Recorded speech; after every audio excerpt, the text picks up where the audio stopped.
Hello everyone, welcome to another video in the Java series. Today we are going to start diving into Java loops. So I briefly mentioned this within the problem solving algorithm pseudocode video that I covered previously. And now we'll start to get into the topic of loops and seeing how you can use them within your code.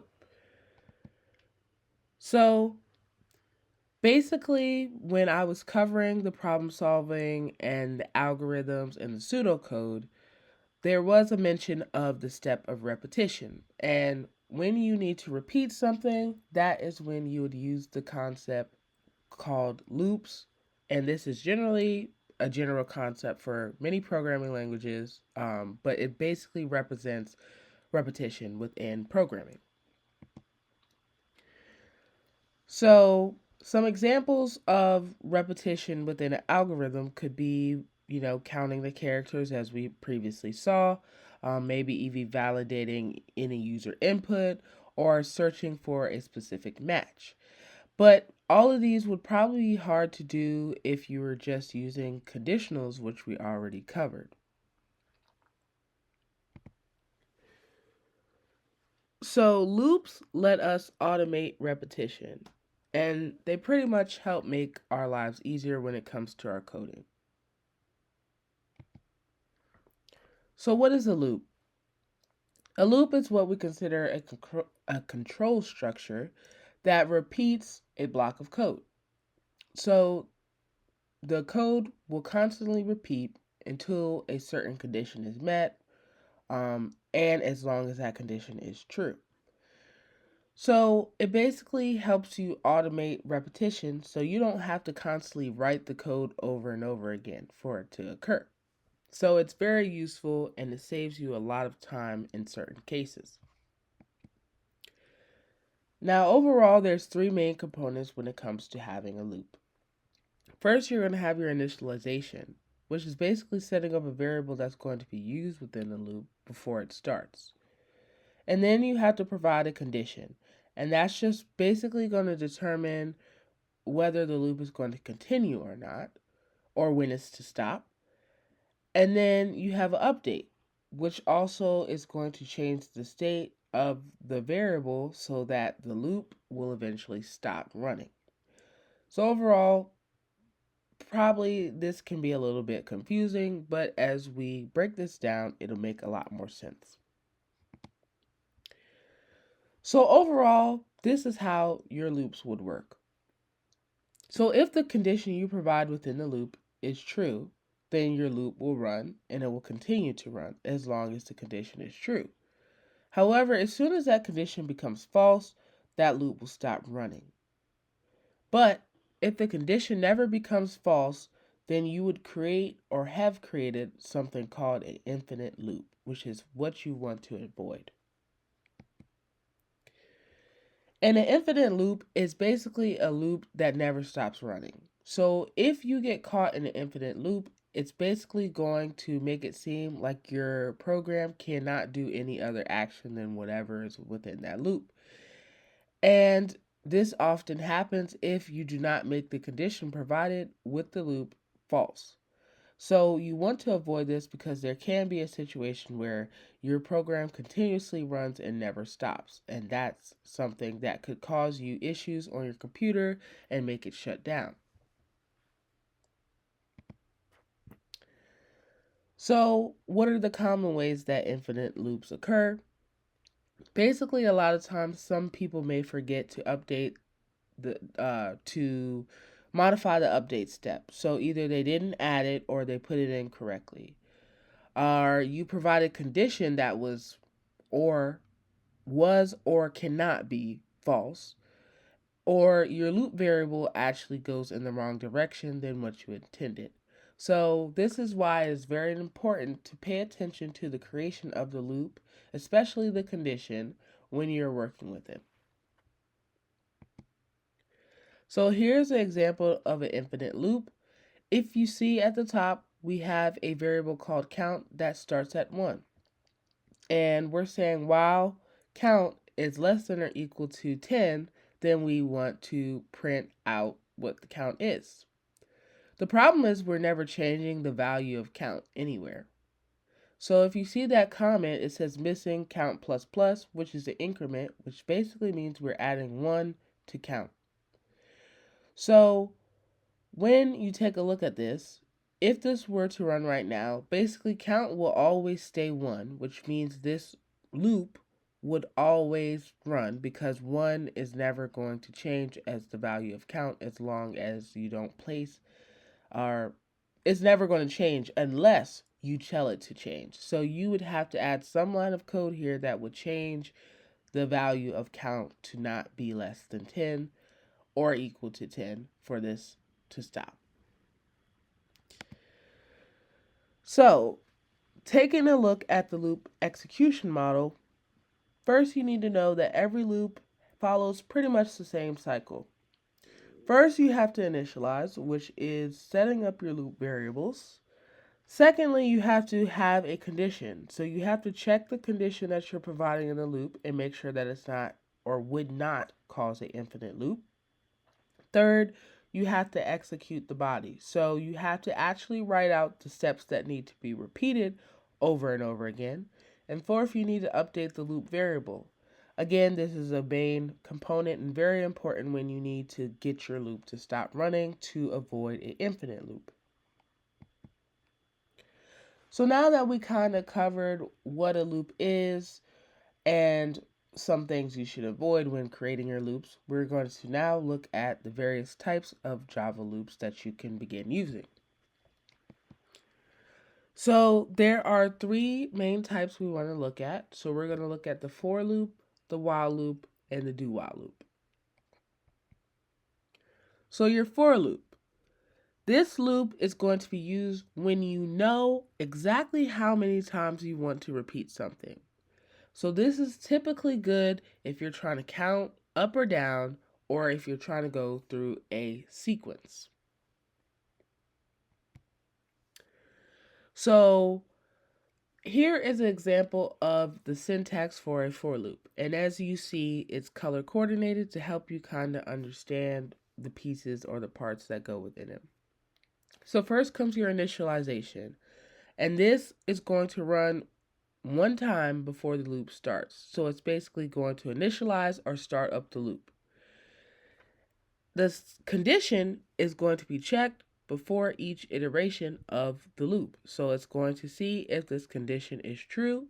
If it is true, then it will run the code body. And lastly, you have the update, which is basically going to run after each iteration. And the goal is to pretty much update the loop accordingly based on your inputs. So here we have an example of what that will look like. Now, our initialization is the first component where it says int I equals 1, semicolon. So please take a note at the semicolons after each of these. If you take a look, it says int I equals 1, semicolon. The semicolon, again, as we all know, is ending our statement, and that is very important. So if you forget that, it will cause you issues. Same goes for our condition. After our condition, we have a semicolon. Now, a semicolon is not needed after your update, but it is needed after your initialization and your condition. So 2 semicolons generally within your for loop parentheses. So the first part, as I said, is your initialization. Int I equals 1 is initializing our loop variable that we will be using to run our loop. The second part, I is less than or equal to 5, is basically setting our condition. So we're saying that as long as I is less than or equal to 5, we want to run this loop. And I++ is basically saying that we need to update the value of I so that it will eventually end. So every time it runs, it will then change the value of I to increase by 1 each time. So overall, eventually, this loop will hit the value of 5. And as you see, our output, it says 1, 2, 3, 4, 5. And again, what's happening in our loop is just one print statement, and we're just saying we want to print the value of I at that specific moment, and that is why you see the output as such. Now, for loops can be used with strings, and they can be very useful depending on what you're trying to do. But a loop can be used to access each character by its index if you use that string.length method that is out there. So if you take a look at the example, in the red, you see that we're applying a string method to that specific variable. So what that's doing is, if you take a look, we have I is less than word.length. Now remember, word.length provides a number value. So it's basically using the number value of word.length in this for loop condition. So it's basically saying while I is less than whatever that word length is, or the number it's at. And basically it's going to run whatever code is within the loop. So I goes from 0 to length -1. So this is something that will be very useful if you ever have to work with strings and understanding the characters that are within them. Now moving on to our second loop, the while loop. The while loop is used as long as the condition is true. So while this condition is true, we want to run this. And how does it work? It basically checks that condition. If it's true, it's going to run the loop body. If it's not true, it's not going to run anything. And it's basically going to do some sort of update so the condition will eventually become false. But until then, it's going to continuously repeat the steps. Now, the syntax is a lot shorter here for a while loop than a for loop, but you see here, you simply have while and then you place a condition. And then whenever that condition is, if it's true, whatever the code in the body is, will run. So, it is sometimes hard to determine when to use a for and a while loop, but one of the main components that you need to know for a while loop is it's often used if you don't necessarily know the number of times it has to run, or if you're waiting for a condition to change, or if you're trying to validate input. So these are the cases that you would often use your while loops and not necessarily with your for loops, because your for loops are used if you know the number, but if you don't, a while loop is more so useful. Here we have an example of a while loop. You see here we have a variable called I that's holding the value of 1. And we're basically saying while I is less than or equal to 5, then we want to print out whatever the value of I is, and then we want to update it to change the overall value by 1. So if you take a look at the output, you see it's pretty much starting us off at 1 and printing all the way until we reach 5. So as soon as we reach 5, your loop stops, which is why you never see the output of 6, because the condition would be false at that moment. So similar to how you can use for loops for your characters, you can also use a while loop for input validation. So this is useful if you want to keep asking the user to interact with a certain component of your program, or allow them to do some sort of action until they meet some sort of condition.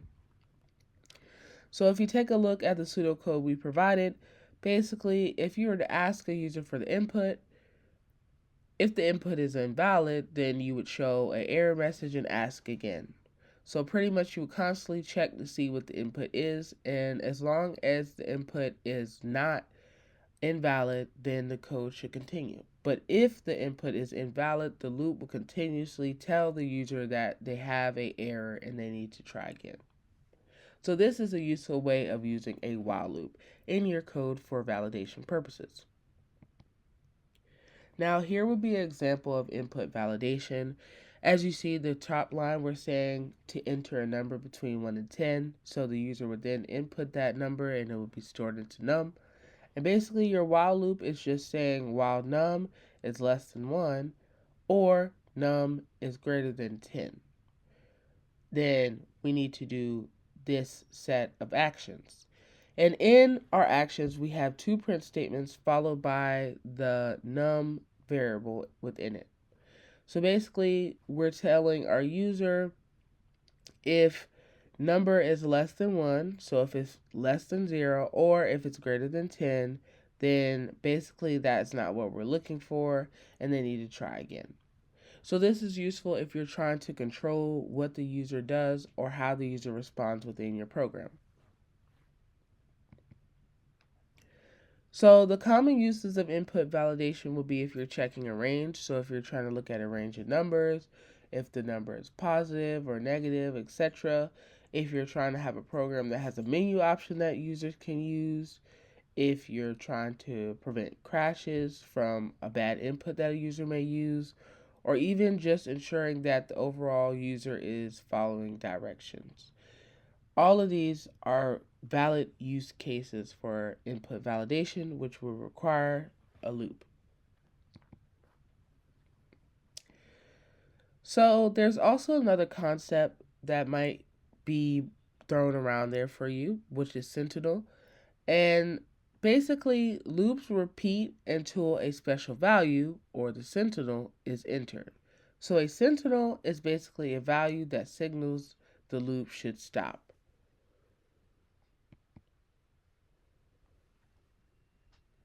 And why should we use this sentinel? Your sentinel is used when you don't know how many inputs the user will enter, or if you need a way to say we're done, or it's usually common in data processing or file reading or user input. So it's basically a way to control the overall usage of your program and steer the user in one way or another.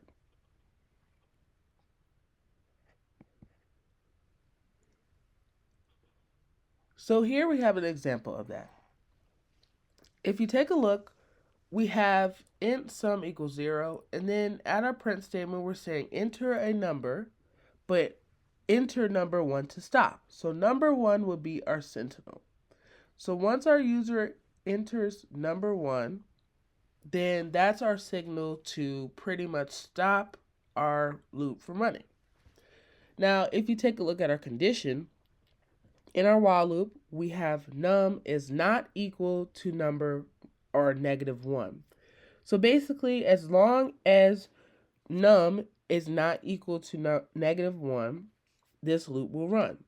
But as soon as the user enters -1, that loop will stop because num would then equal to -1, and that means the condition will be false, which the while loop will never run. So a sentinel is a good value or a stopper that you could use to allow your user to interact a little bit more, but also allow them to skip out or exit a certain program whenever they need to.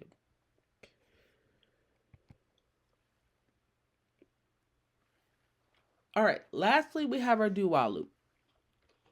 This loop is going to be used or work, and well, let's see. A do while is a little different than the other two. So basically, when you think of a do while, you need to think of it as backwards a little bit. So basically, what's going to happen is the loop is always going to run the body at least once, where in the other cases, the loop would only run if the condition was met. But in this case, the loop is always going to run one time, and then the condition is going to be checked after it's run. So overall, once you run the loop, it checks the condition, and then if the condition is true, it'll repeat. But if the condition is false, it'll stop. So again, it's kind of like a opposite loop. So here is the syntax for that, and you see we have do, which will be the set of steps that will happen as soon as the program runs, and then the while comes last. And that's basically checking the condition. So when can you use a do while loop? So if you're planning to create some sort of interactive menu for users, you can use a do while loop.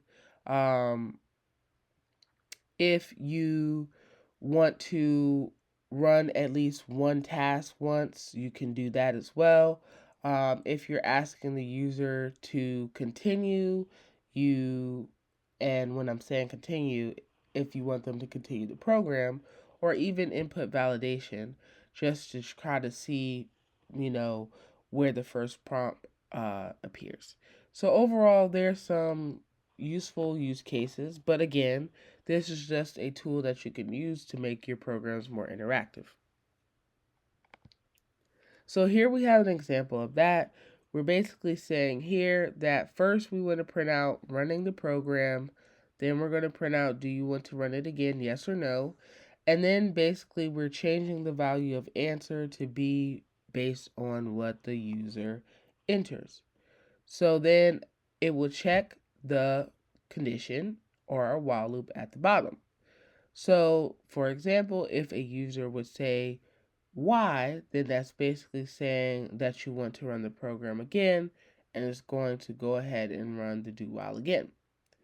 However, as soon as the user clicks in, it basically will stop running the program because our condition is saying as long as answer equals y. So if answer equals n, that would then stop our loop from running another time. So this is an example of do while. Again, it is a little bit more trickier because it's technically doing the opposite of the for loop and while loop, where those check the condition first. Technically, this one checks the condition last. So it always guarantees that a set lines of code are going to run before your condition is met.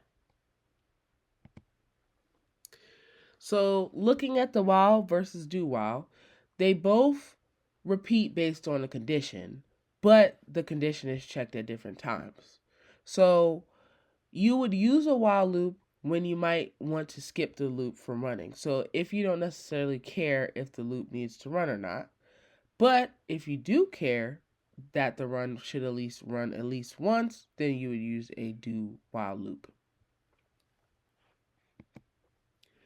So overall, we've covered loops in Java. And again, this is used if you need to repeat certain tasks within your code. So this includes your for loops, your while loops, your do while loops, which are your three primary loop types. You also have infinite loops, which is basically your worst enemy. So we always want to avoid those at any cost. But we also looked at how you can use your loops to work with input validations and sentinels to help control your program overall. So again, I understand looking at this and just hearing it could be a little confusing, but as we get to our coding tutorial and try to apply these concepts, I think they'll start to click a lot more. So thank you for your time, and I look forward to seeing you in our coding tutorial to cover the topics that we just went over.